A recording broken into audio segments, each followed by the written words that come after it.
Bonjour, voici les titres au sommaire du journal Anti-Guyane de ce lundi 9 novembre 2009. En Guadeloupe, les parents d'élèves du collège Appel du 18 juin du Lamentin ont bloqué l'accès à l'établissement ce lundi matin, un signe de protestation visant à dénoncer l'insécurité grandissante aux abords du collège.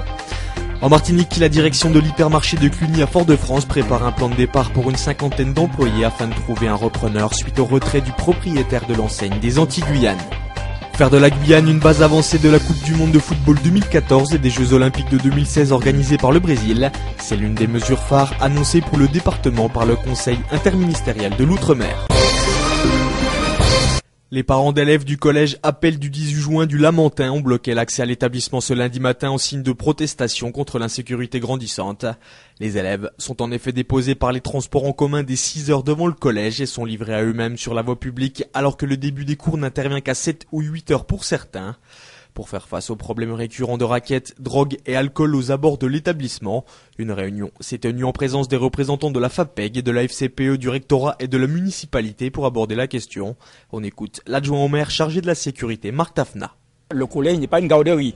Donc ça aussi, ça demande des moyens matériels et des moyens humains qui ont un coût. Mais là, la municipalité ne peut pas rentrer dans ce domaine-là. Donc il appartient au proviseur du collège et le conseil général, le rectorat, de se mettre d'accord là-dessus. Mais ça pose un gros problème.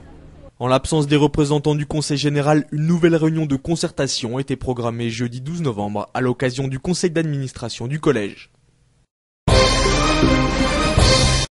Le personnel de Cora Cluny à Fort-de-France s'inquiète pour la suite des événements après le désengagement du groupe SISB, propriétaire des enseignes Cora, Ecomax et Match des Antilles-Guyane. Si les supermarchés Match et Ecomax ont déjà trouvé repreneurs, ce n'est malheureusement pas le cas pour Cora à cause de sa trop grande masse salariale. La direction encourage donc son personnel à abandonner l'entreprise. En tout, une cinquantaine d'employés devront quitter l'hypermarché sur près de 170 actuellement afin de rendre le magasin attractif. Outre les sessions d'information, la direction compte sur les retraites anticipées et les projets personnels des salariés pour mener à bien ce plan de départ. La création d'un institut de formation au sport de haut niveau et l'amélioration des infrastructures en vue de faire de la Guyane une base avancée pour la préparation des équipes de France à la Coupe du Monde de football de 2014 et aux Jeux Olympiques de 2016 qui se dérouleront au Brésil. Voilà pour les mesures de prestige annoncées pour la Guyane par le Conseil interministériel de l'Outre-mer qui s'est tenu en fin de semaine dernière à Paris.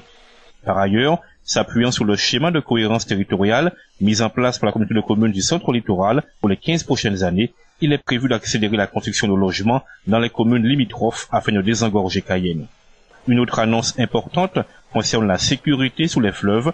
Le gouvernement entend homologuer les pirogues, mettre en place un permis de navigation et enfin organiser le transport fluvial en construisant notamment des appontements. Le secteur souffre de l'absence d'encadrement réglementaire et de certification liées aux assurances. Le problème concerne en particulier le transport public de personnes et les transports scolaires sur le Maroni et l'Oyapock. Un petit vent de panique a soufflé ce samedi au-dessus de l'aéroport international Aimé-Césaire après qu'une bonbonne de gaz ait été découverte dans un bac à fleurs. Situé près du hall d'enregistrement des passagers, l'endroit était fort inhabituel pour trouver ce type de bouteille de gaz généralement utilisée en camping. Le plan Vigipirate a donc été déclenché, les voyageurs évacués pour plus de sécurité en cas d'explosion de l'objet. Au final, fausse alerte, l'objet ne présentait aucun danger. Toute cette agitation aura tout de même causé d'importants embouteillages aux alentours de l'aéroport et une perturbation du trafic aérien. Favoriser les rencontres et les échanges d'expériences entre les professionnels de l'image et le public, telle est la vocation du mois du film documentaire qui a débuté samedi dans l'archipel. La manifestation culturelle à l'initiative de l'association Documentation et Lecture en Guadeloupe constitue une manière de promouvoir le travail des réalisateurs par le biais de projections.